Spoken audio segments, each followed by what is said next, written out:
Hey, everybody. Welcome to the Salesforce for Everyone YouTube channel. Today, we have a guest who is really sort of this guy who has come out of left field in the Salesforce ecosystem and specifically in sort of the Salesforce social media side of things. So, of course, Salesforce social media isn't all that hyped, but on LinkedIn, he has definitely sort of created room for himself and emerged as sort of the social media guy in the LinkedIn Salesforce space. And he's also got a YouTube channel. So you may know who I'm talking about, but this is Jordan Nelson, and I'm excited to have him on the channel. And I think you're going to be really excited by this conversation because he has a real story that I think is going to be impactful to a lot of people in the audience. And so I would just hang out, listen to this story, and get ready to be amazed. So welcome to the channel, Jordan. Hey, how you guys doing? I'm live from my closet here for you guys. So super excited to be here with Brad and tell you just a nice average Joe story here about kind of where I got to where I am. Yeah, that is awesome. Well, thanks so much for being on. Obviously, excited to have you. So Jordan and I have had a few minutes here to talk before actually going live with the video or doing the recording here. And I thought Jordan was interesting just based on his LinkedIn post and sort of the stuff that I'd seen. And it turns out he isn't. No, he's way more interesting than I thought he was. And so I think you guys are going to be excited to hear not just his story, but I think he's got a lot of actionable tips that you can take away from this and take your Salesforce career, whether it has started or whether you're still trying to sort of get it off the ground. But he definitely has some key information to help people reach that next level, no matter where you're at. So yeah, tell us a little bit about what you're up to now. Obviously I know you've been posting a lot on LinkedIn. You've been doing your YouTube videos and that's been, it's catching my eye. So I know a lot of other people are noticing you. So yeah, tell us what you're up to.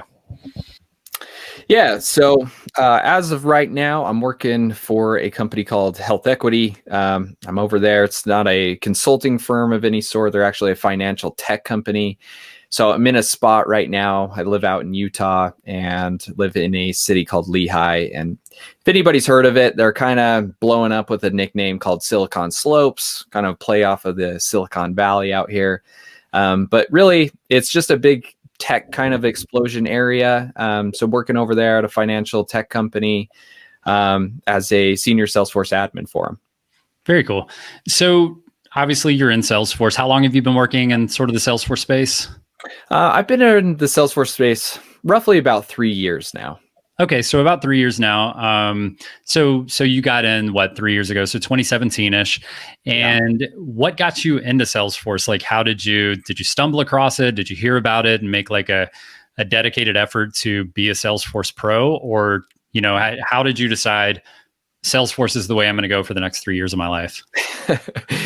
Yeah, it's actually a pretty funny story. And I feel like your introduction was right on point because I feel like when I tell this to family and friends, they're the exact same way where they just think it's kind of this ridiculous pivot that I had made and kind of got to what I'm doing now. But yeah, if we rewind just 3 years ago, I actually had no intentions of getting into Salesforce. I didn't even know what Salesforce was.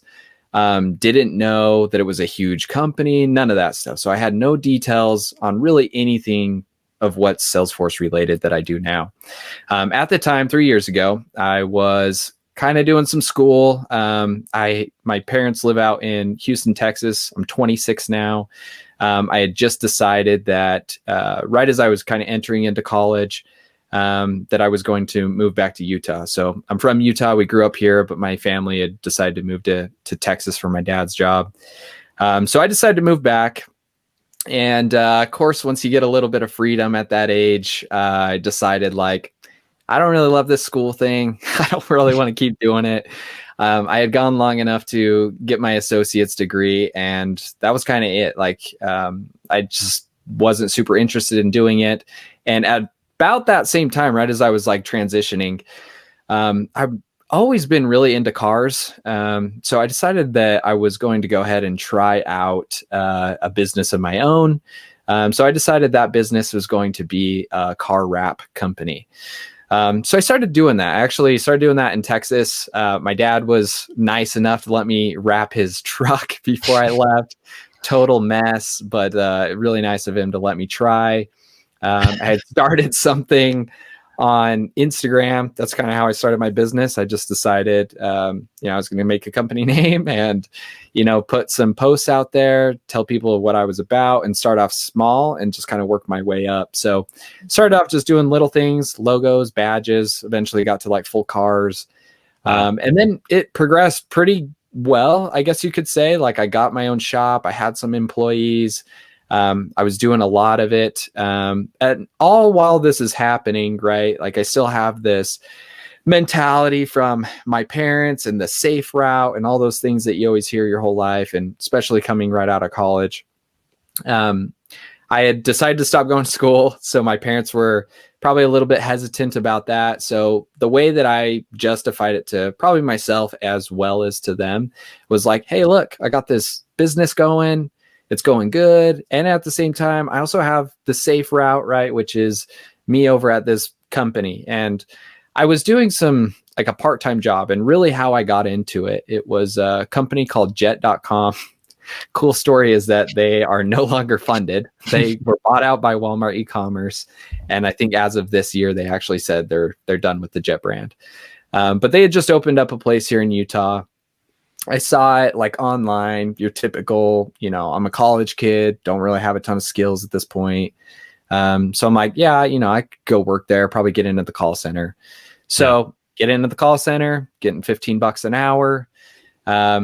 Really liked it, obviously. And I was able to kind of work my way up, like since it was a brand new company. So went from being like in the call center to our partner operations team, eventually got on to like as a business analyst is really where I ended there. That's kind of like my first introduction to Salesforce. I was a business analyst. And then we started getting some delegations. Walmart e-commerce had bought this company out. So they were trying to figure out how to cut some costs. They had a lot of people out in California. So obviously we're cheaper out here in Utah. So they started pushing some of those tasks towards us. So did some very, very light Salesforce stuff. I'm talking like reset passwords, set up a brand new user.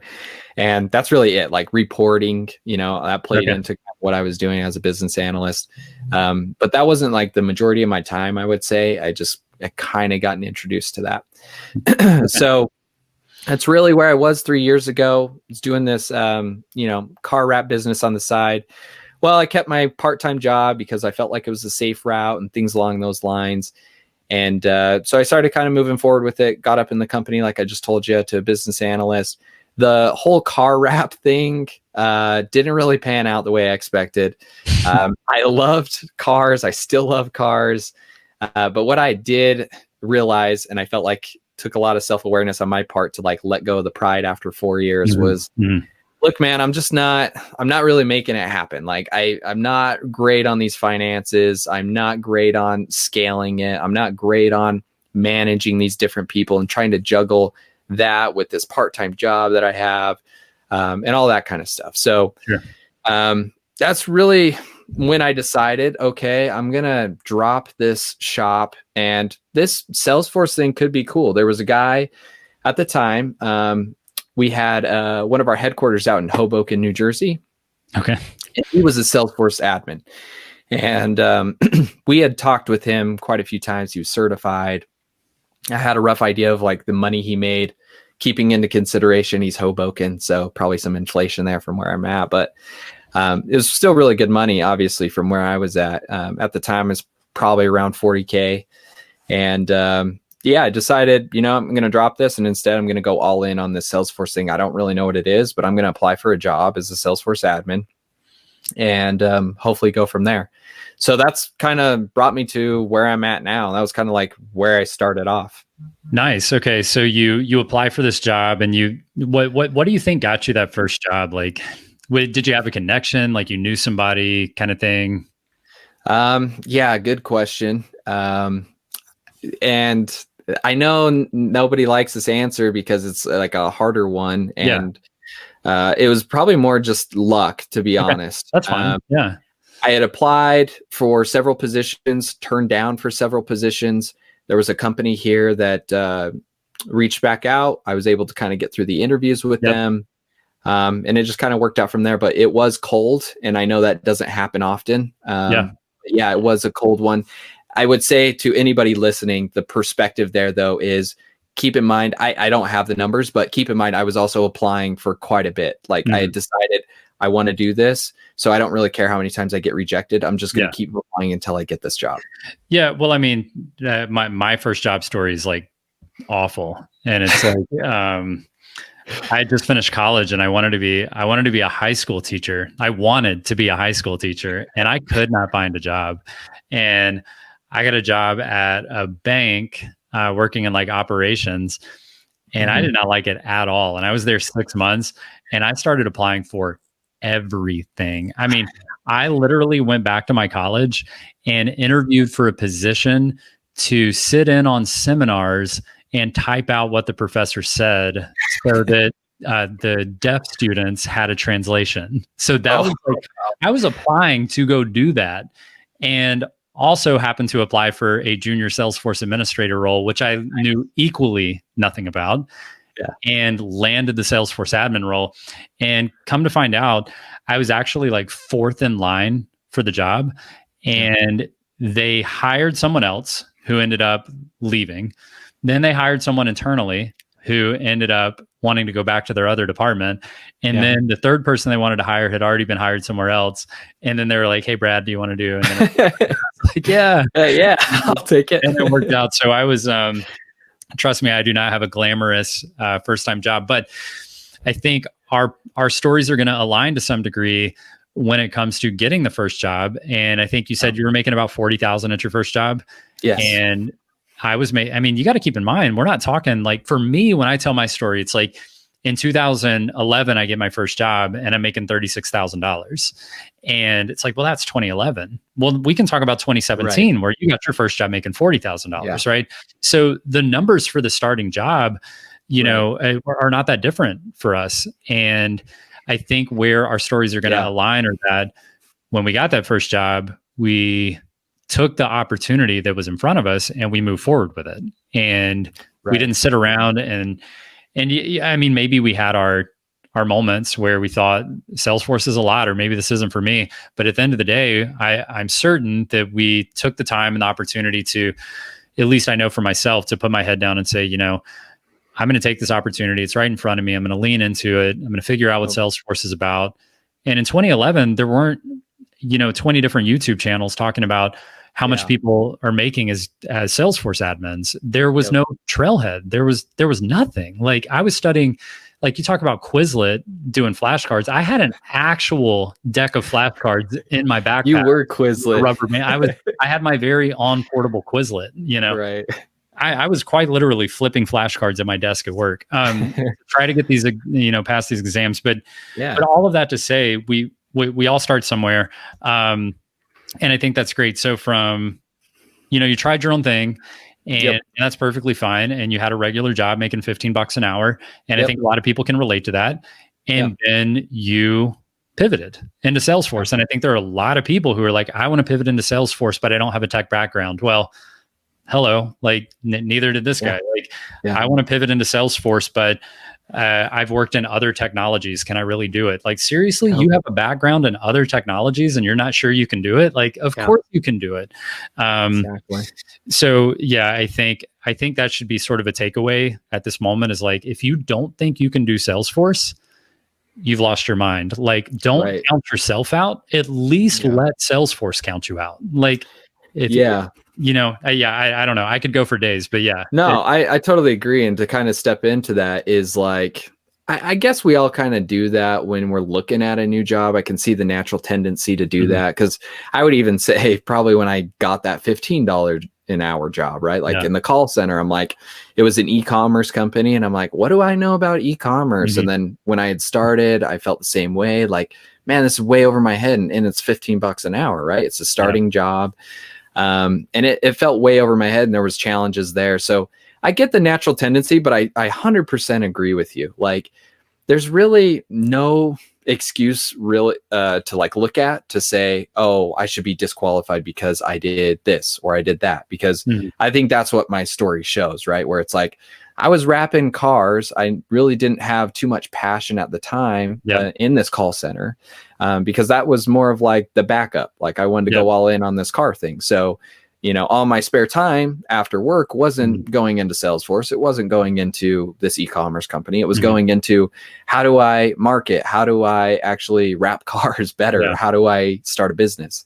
And we're talking, so I think that's huge. I think on top of that, I think we should point out that we're talking no 4-year degree, right? Like everybody thinks you have to have a 4-year degree to get a real job. You probably need a master's degree to get a real job these days. Like that's the way things are going. It's like, if you can't get a job with a little college, you can probably get a job with a lot of college. And the average college graduate, like go look it up. Average college graduate spends $122,000 on college for 4 years. Average college graduate makes $50,000 when they graduate. Like, so no college degree. So obviously there's a path for everyone. And I think that's if you have a college degree, congratulations, because the path is even better for you, right? I mean, more of advantage. You have an advantage. If you have a bit of a tech background or even anything like slightly related to tech, you have a bit of an advantage. But even if you have no college degree, no tech background, you still have a completely fair advantage. You just have to take your shot. Okay, cool. So from there, obviously, we know where you are today. We know that you're working for a company. You've been there. You've been in Salesforce for 3 years now.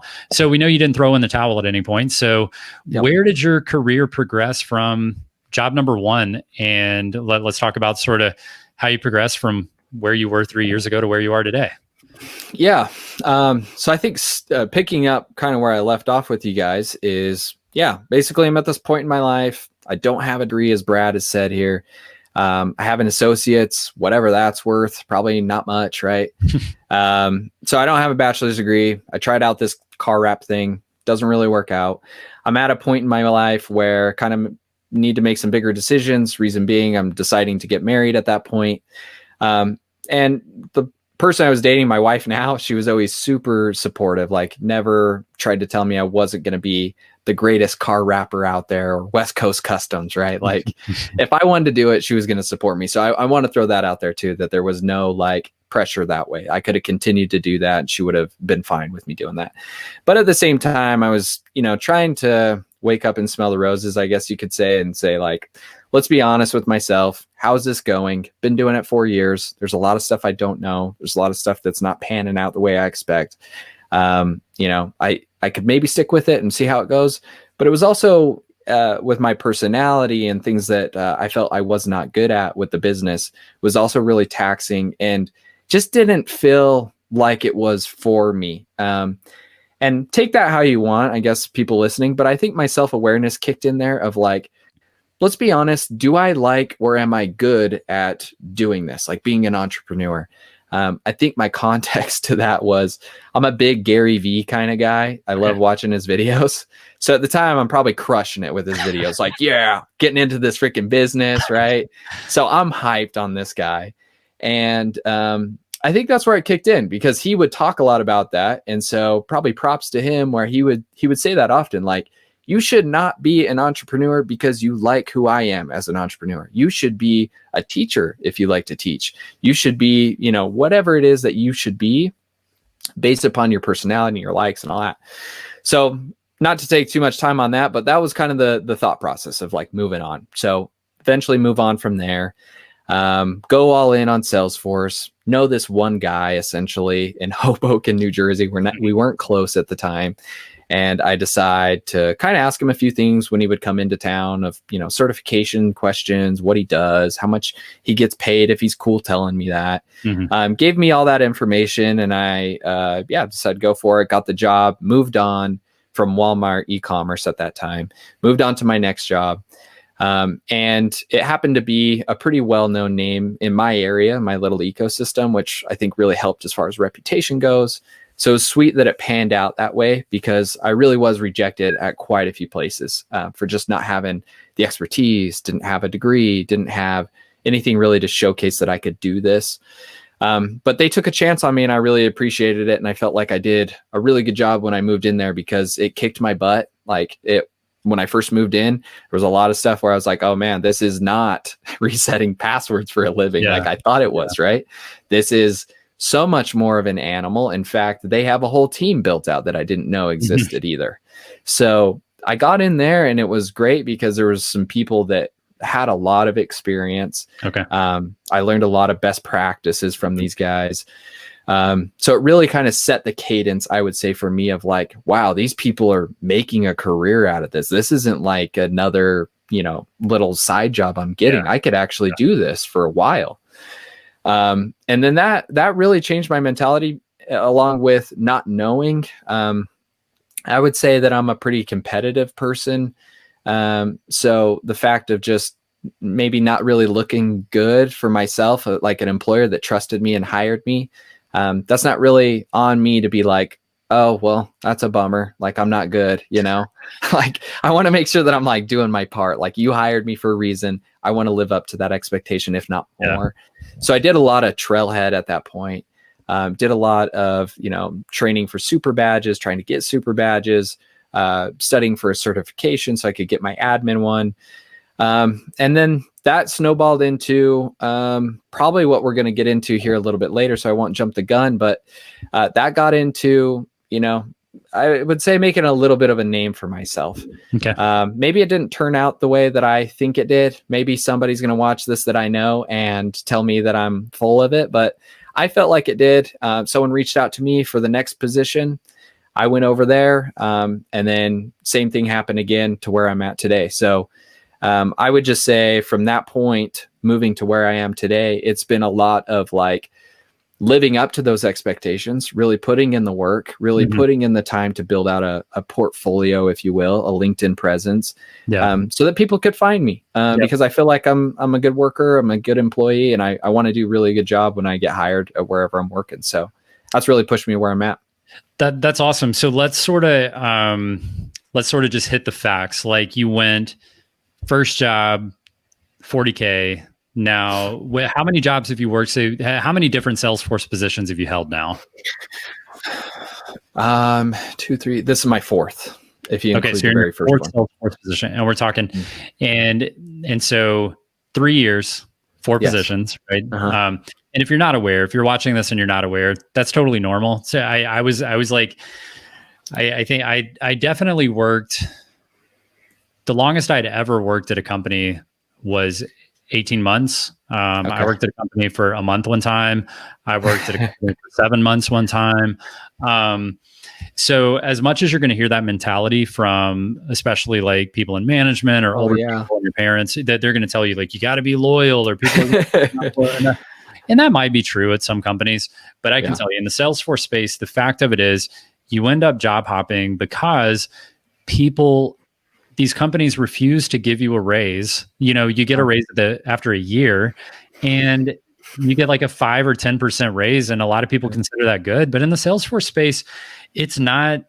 You don't go from entry-level Salesforce employee and then 5 years later go to intermediate, and then 5 years later go to senior, and then 10 years later you can be the manager of the team. Like, Salesforce is pretty much, you go from entry level to top notch in like 5 years. Like that, it escalates so quickly. You're like year 1 junior, year 2 senior, year 3 consultant, year 4 you're running your own business. Like, it's just nuts how fast it goes. And companies haven't quite caught up to that yet. They're doing better. But the fact is, every single year, your first 3 years, you should probably be getting close to, after your first 1 or 2 years, you should probably double your income. After 3 or 4 years, you should probably add another 50% on top, right? So it escalates extremely quickly. So I see some people say, like, you'll hear me preaching, your first job, you should be making $60,000. And they're like, I already make $70,000. And I'm like, yeah, that's nothing. Like, give it 2 or 3 years and you're going to make 6 figures. So, but typically the route that I talk about is get your first job, work 2 or 3 years, maybe then go into consulting where you can make consulting money and make great money. And you're going to make 6 figures as a consultant with 2 to 3 years experience. So Right. You went a little bit different route, and I was surprised to hear that. You don't hear this too often. So you get to your third, maybe your fourth Salesforce position. You've job hopped a little bit, probably for raises or maybe for experience to get more challenging, job opportunities and things like that. And then, so what was your, if you don't mind sharing, what was your pay progression? You went from like 40,000, and then did you hop at each job, like to a higher pay scale? Yeah. So I started at that 40 at Walmart e-commerce. I was kind of leaving with just like junior admin, kind of like what you're preaching right now. Hopped each time, and each time was what you said. It was for experience, to get stuff that was harder, more hands-on with something specific, plus a raise. Every time that I moved, I got a raise, up to where I'm at now, which is, roughly 3 years, like we talked about, 4 Salesforce jobs later, and I'm now at 120. So pretty big jump from like where I was at and what I was doing, and what I also thought was possible, I would say, just in the realm of like time.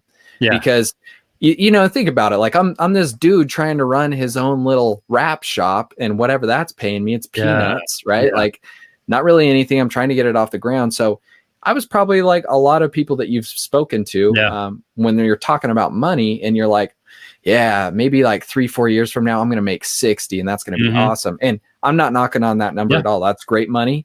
But at the same time, once I got into that space, like you said, and I started asking about people's numbers, and I started researching it. And more than anything, when I started seeing the demand, like the demand is way higher than the supply right now. So then that's really what started pushing me to go all in, because I thought, not only can I gain this huge skill set and have an advantage as far as like a curve standard goes, but you can also ask a lot more because they need it, right? And if you're good at what you do, they don't mind paying it. So I'm going to go for it, right? I'm so glad you're saying what you're saying, because it's like, coming from me, it's one thing, right? Like, and people are like, oh, he's just trying to get subscribers, or he wants somebody to click on it, or he wants somebody to buy his program or his course or whatever. And it's like, number one, Jordan is not, he's not part of our program. He's not a membership. I literally reached out to Jordan because of the amazing stuff he's posting on LinkedIn. And we are not like friends from high school or anything like that. We don't have anything here that I'm trying to push. He's trying to push on me. Exactly. So I think that's the point. And it's that you can go from making $40,000 at your first job. And I honestly feel that anybody, especially in the US, Canada, the UK, you can make $60,000 at your first job. You don't have to go all the way down to 40. You can make 60 if you follow the right processes, but the scale happens the same way, where you go, whatever you're making at your first job, to making 80,000, 90,000, 100,000. And then look at Jordan 3 years in making $120,000. Like, that's nuts. And he's not consulting. And I think there's another thing to point out, if I'm not mistaken, like, I'm just going to call this out. Maybe I'm wrong.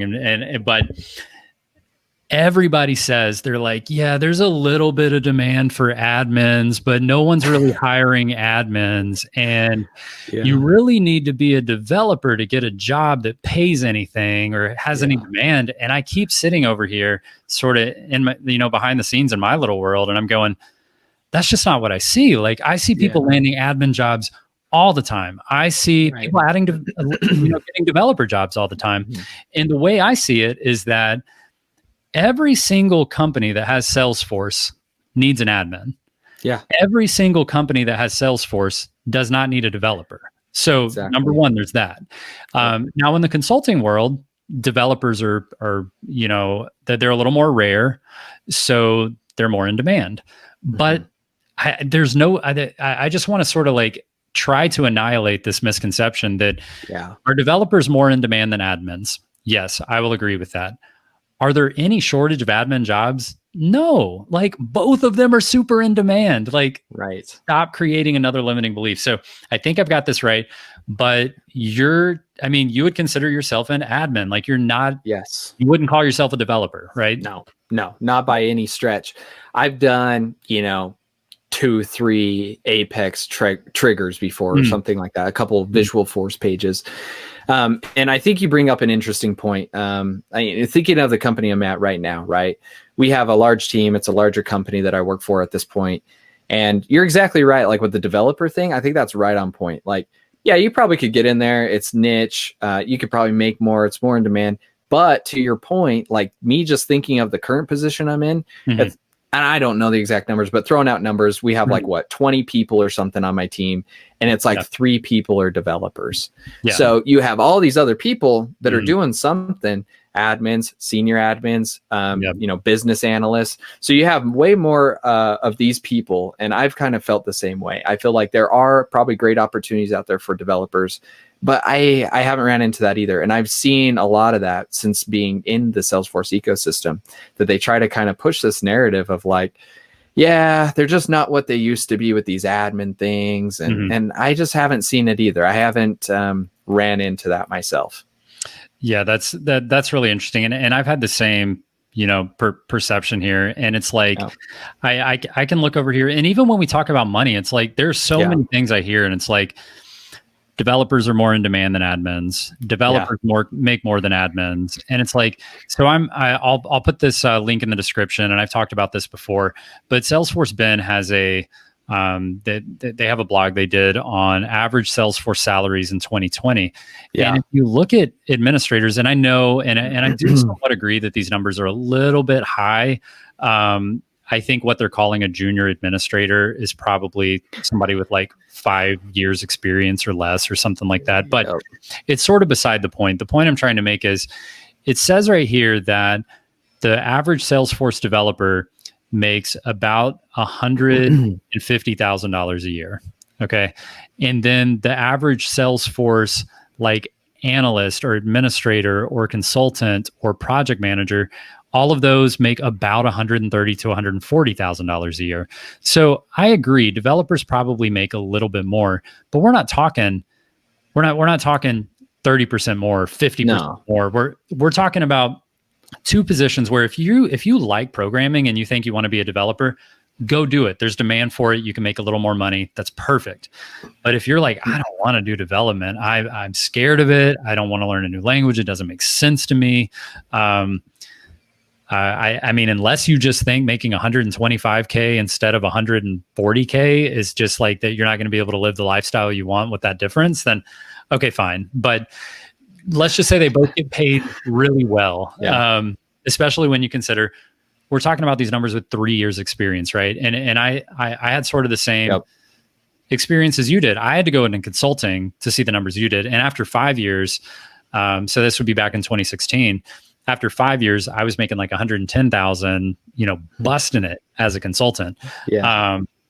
So you're doing better than I did at 3 years in, and than what I was at 5 years in. And I was, I don't know that I was working harder than you, but I know that I was probably working for like 15 different companies a year, doing all kind of crazy projects, and no telling what was going to be happening next week. And so kudos to that. I mean, it sounds like, and I had no idea, in all honesty to the audience, I had no idea that Jordan was like, when we hopped on the call today, no way did I think he was making 120K. Like, that's great. But I think it just shows potential. And we're not talking San Francisco. We're not talking about, the middle of, to your point, the place you're in Utah seems to be having like this tech awakening. But we're not talking San Francisco where he's paying rent of like $5,000 a month. So it's, I think those are all great points. And I have a podcast on Spotify called Head in the Clouds, if anybody wants to listen. But I do a specific episode on that take of like money, like what should you be making? And I actually compare it to like where I live in Utah. So trying to recall some of those numbers, I would say, we're pretty conservative. If you guys have, wherever you guys are based out of, Idaho, Iowa, places like that. I mean, that's Utah. Like we're fairly conservative here. It's a smaller size, not landmass, but as far as like people that live here, it's smaller. So yeah, we do have this tech like awakening, like Brad has said, but at the same time, we're not paying these crazy prices on like houses yet. Depending on the area you're living in, obviously, but I wouldn't say by any stretch that it's going to be like a comparison to California or New York or something on the East Coast like that, like fairly conservative. And that's like what's been available for sure.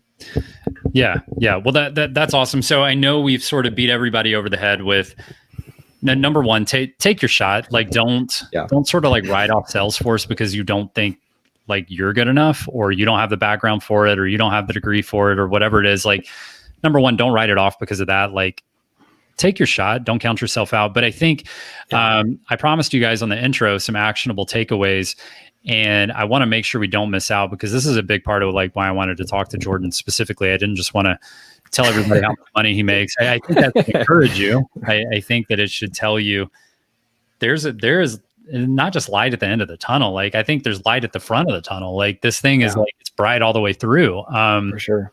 And I don't, I think a lot of people hear me preach Salesforce and they're like, you're hiding something, you're hiding the secret. And I'll see people post and they're like, how many hours a week do these people have to work to make this kind of money? And it's like, the only secret is that people hear something that sounds too good to be true, and then they go, it must be too good to be true. And I would just say, like, most things that sound too good to be true are too good to be true. And then every now and then there's something that sounds too good to be true, and it's just true, and you should listen and pay attention. And you don't have to pay us a dime for anything. You can do this yourself. But I mean, there are paid things out there that you can pay for, and it's fine. It's not, I charge for stuff. Other people charge for stuff. Some of it's valuable. Some of it's not. You can get a ton of free stuff. You can DIY this whole thing, just like Jordan did, just like I did. And so you don't have to pay for anything, but there's some good stuff out there that can streamline your approach. But let's talk about what you've been doing on LinkedIn and how I became aware of you. And I think there's a lot of action that can be taken here. I don't think you have to do everything Jordan's doing. I don't think you have to do it with the intensity or the quality or the consistency or any of that Jordan is doing. But I do talk to my people that I coach, and I say, you need to have a LinkedIn profile that's spot on. You need, and we can talk about what spot on is. I mean, you can look at my other videos about what a spot on LinkedIn profile looks like. You need to be engaged on LinkedIn. You can't just make a profile and then walk away. Like, that's the same as a resume. You have to get engaged and become part of the community. Like, we all talk about this Ohana, but if you're not part of the Ohana, then you're on the outside of it. And that's all there is to it. And with any, one of these like family communities, you have to put in more than you take away. And if you're just taking, you're going to get burnt. Like, everybody's going to see it. You're going to come in and you're going to be like, I have 5,000 people that I'm connected with. And by the way, can I get a job? And they're like, we don't know you. We don't know who you are. I looked at your LinkedIn profile. You haven't posted, commented, said anything in the last 2 years. Like, who even are you? And I think I've always been a big advocate of go post, maybe write an article, maybe do some feature, content, make sure your about section's on point, make sure your job history is on point. But you took that concept and you just sort of like broke it in half and said, like, no, that's not enough, Brad. Like, and I think that was meaningful to me, though. I was like, you're like, I'm telling these people exactly what they need to do on LinkedIn, and I've got it. And then Jordan comes out of left field like, Brad, you're an amateur. You got to really get it on LinkedIn, and let me show you how to do it. So anyway, go check out Jordan if you want to know how to do it. His LinkedIn profile is in the description. So go check him out. But talk to us about what you're doing on LinkedIn, and sort of give us a couple of numbers, and then tell us, number one, sort of why you're doing it. And then number two, why you think following, even doing 10% of what Jordan's doing on LinkedIn, even just doing 10% of what he's doing, where do you think that could put your average person? Yeah, I think that's a really good point. And I'm glad that Brad gave me a chance to talk about it, wanted to talk about it, because money aside, degrees aside, anything that you want to take out of that first half of this conversation that we've had, I'm blowing smoke, whatever you want to think, right? I think the biggest point to getting to that, because, I feel like anybody's going to have this. You let people know like what you make or what you're doing or blah, blah, blah. And you're going to have people out there that hate on you, that don't like it, think you're, getting paid too much, that you're underqualified for what you do. And so I think this is like where the LinkedIn part steps in, because Brad hit on some great points that I would just reiterate. The whole thing of his mentality that he keeps going back to, of if you think it's too good to be true and you walk away, that's kind of like on you, right? I think for myself, I've always tried to look into finding those evidences of like, well, if this guy can make this, why can't I make that? Right? Like he's doing this. So if I can learn how to do that, I can get paid that. Right. And so that's kind of been my judge a little bit. But as far as like LinkedIn goes, bringing that all together, everything in the Salesforce world, as far as like demand and trying to find these hidden admin jobs that I feel like are out there. But if they are hidden, the biggest, I would say, key to my latter success so far has been, I had a LinkedIn profile probably the whole time. Was I posting? No. Was I commenting? No. Was I looking at it and consuming content? Probably what 90% of us do. Yeah, I was.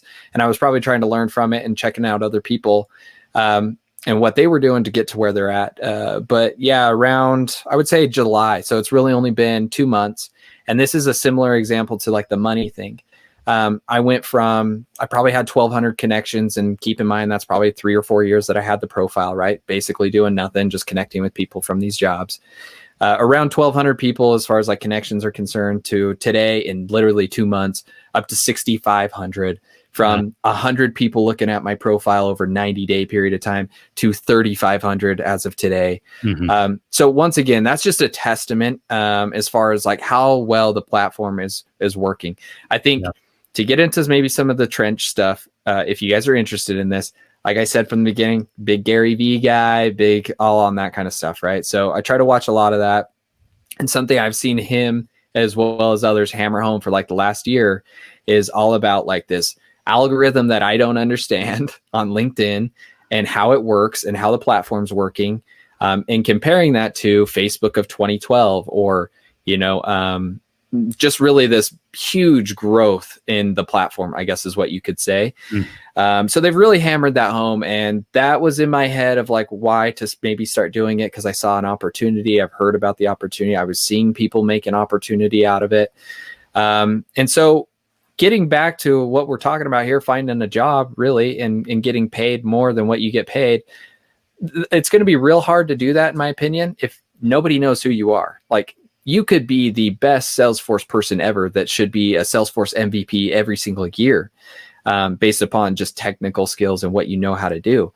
But what does that do for you if nobody knows how to find you, if nobody knows what you do? Like, you know how to do it, great, but how does a recruiter know what you do? How does a potential employer know what you do? How do they find you? How are they going to contact you? You turn in this resume, as Brad said, this piece of paper that's super passive that goes on a stack with everybody else or digitally, right?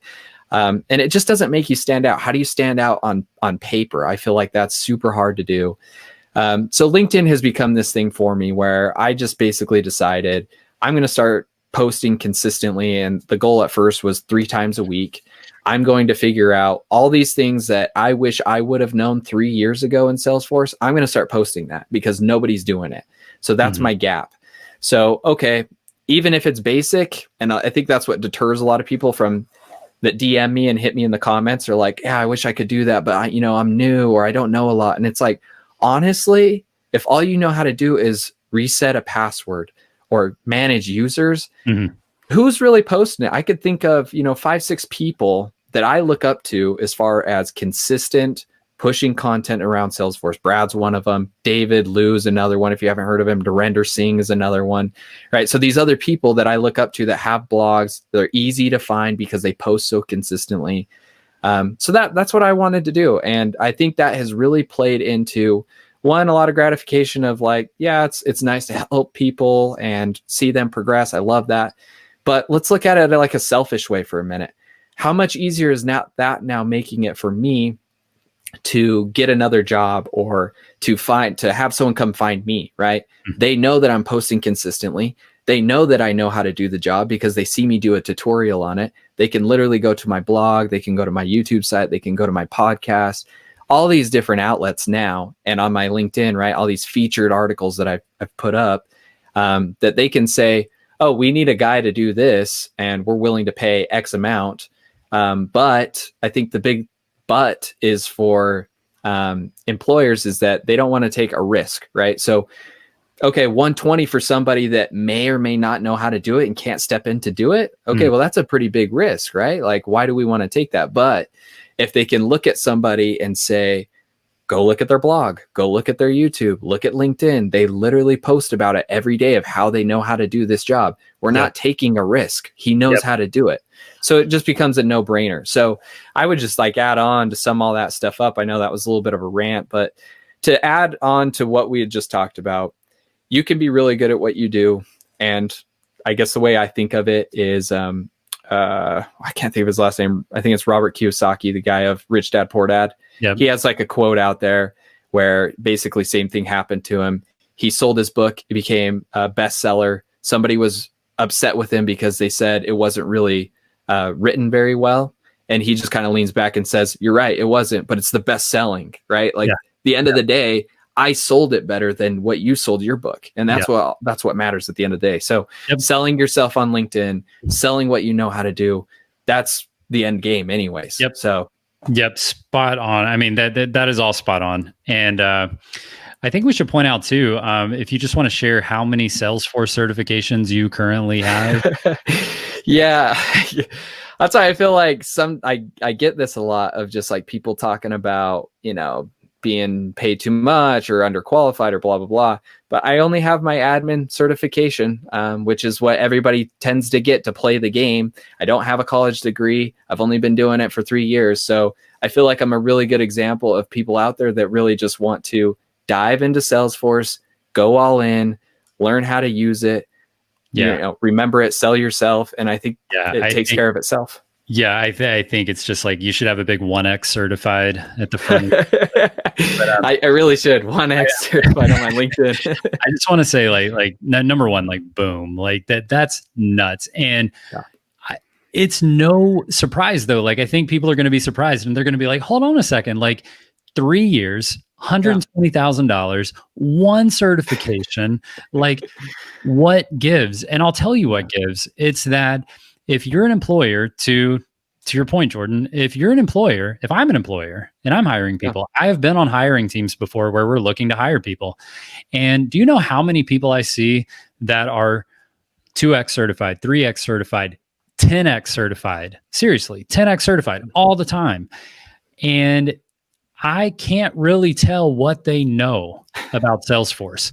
I know they could pass a test. I know that exam dumps are available and those are a real thing. I know that you can study, practice exams, and you can do pretty good on a test. I know that the passing score on a test is a 65. That's not even good.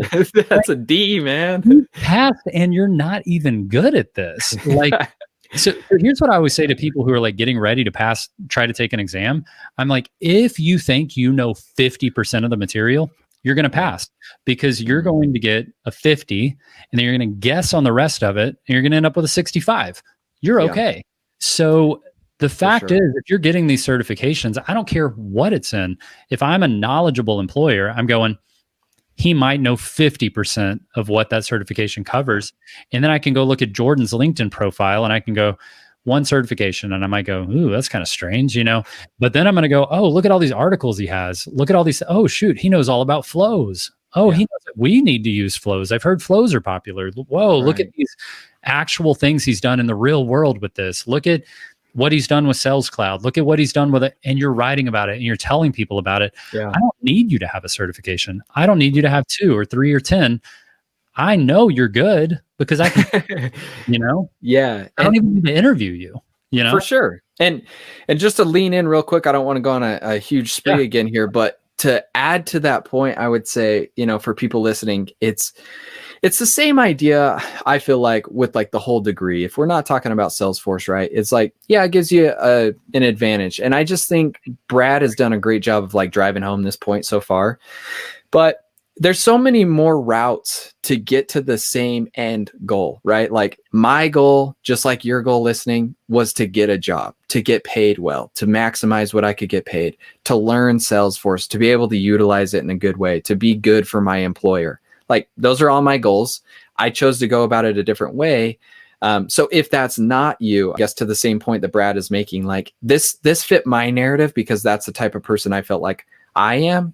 That works well for me. I'm comfortable pushing stuff on LinkedIn. I'm comfortable writing these blogs and blah, blah, blah.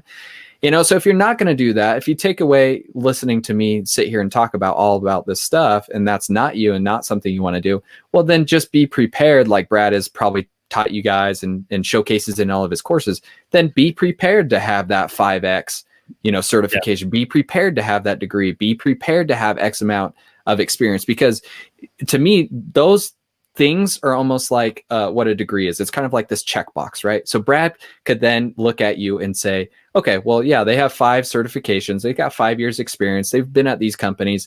They don't post anything, so I don't really know what they know. Mm-hmm. But I would imagine after 5 years and with these certifications, they're probably in a good spot, right?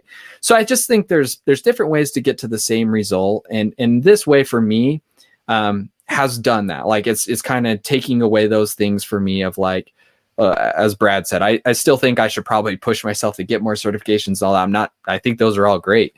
But I do think pushing all these articles, pushing what I know how to do and all that is supplementing where I am today, right? Because it takes a lot of risk away. They can just easily see and literally watch it on YouTube and be like, yep, he did the flow right. Or nope, he's not good at it, but he's posting videos, right? Yeah. Either way, they can figure it out real quick. Cool. So I think that's awesome. And I think obviously if anybody has any questions that you have for Jordan, I'm sure that he is happy to talk with you. His LinkedIn link is in the description of the video. So make sure you reach out to him and you can be his connection number 6001 or whatever it was, right? So reach out to him, message him, leave a comment. I'll make sure that if he doesn't see it, I'll shoot it over to him and make sure we get an answer to you. Yeah. The other thing is, and I did not talk to Jordan about this, but I'm just going to ask him now. Would it be cool if we put together so I think if we're going to make this actionable, so to me, the takeaway is, yes, Jordan's inspirational. Yes, this should be encouraging to beginners. This should be encouraging to people with 1 or 2 years experience. This should be encouraging to people with 3 years experience who aren't making 6 figures plus. That it is absolutely possible. And you should be figuring out what it is that you're not necessarily doing wrong, but that you weren't aware of to get to that level. And at that point, so I think the one thing that you're doing majorly different than everyone else is using LinkedIn, right? And I know you're using YouTube and you're doing that, but I found you on LinkedIn. Yeah. And I know a lot of people that are seeing your stuff on LinkedIn, and it's quality content. And to my point earlier, you don't have to post like Jordan. You don't have to be as good as Jordan, but if you have some things to point yourself to, or to point potential employers to, and to let your LinkedIn profile be a sales page for you, it's going to make your life a lot easier. Like I know people that I did not coach nearly as well on LinkedIn as the stuff that Jordan is doing. And I've had people that are using our program that are saying, Brad, the updates that you had me do to my LinkedIn profile, I didn't even apply for a job. And somebody reached out to me and offered me an interview. Like if you're doing what Jordan's doing, chances are you're going to have recruiters, hiring managers reaching out to you. But definitely if you're applying for jobs, they're going to be going, whoa, like this is next level stuff right here. Yeah. So anyway, what I would like to offer is, what if we did something like Jordan's weekly pacing guide with the 3 things you should be doing on LinkedIn every week to increase your engagement and to increase your sort of that influence and attraction for your profile. Now, Jordan's probably over posting like 5, 6, 7 days a week, maybe even 2 or 3 times a day. You don't need to do that. But I bet we can get 3 tips from Jordan that you should be implementing on a weekly basis to help improve your LinkedIn engagement and improve your sellability on LinkedIn. So maybe not right here on the spot, but we'll give them a way to, we'll put it in the description so you guys can get it. And sort of you can print it out or put it on your desktop and remind yourself to hop on LinkedIn and make sure you're engaging on there. Yeah, for sure. Yeah, I'd love to help out with that. And really anybody, same with this offer, if it is something where you are familiar with LinkedIn even, and you just kind of want to know maybe some more nitty gritty stuff that you weren't super aware of, I'm happy to share that as well. Because I feel like at this point, I've looked at anything of, what is the chance of someone finding me on LinkedIn literally by changing my URL tag? Like I've changed my URL tag from Jordan Nelson user 0002 to Jordan Nelson Salesforce. So now when people type Salesforce, my name's going to pop up first. Like little stuff like that you guys just may not be aware of, I'm happy to help out with that as well. Awesome. Well, I think that's some amazing tips. I know we ran it, 50 minutes into you guys, so I appreciate anyone who is actually listening right now. But yeah, so I appreciate you being on, Jordan, and sure. I think we'll certainly have to have you on again for when you're making 200K, right? Yeah, call me back when I'm making 200K. I'd love it. All right, awesome. All right, have a good one.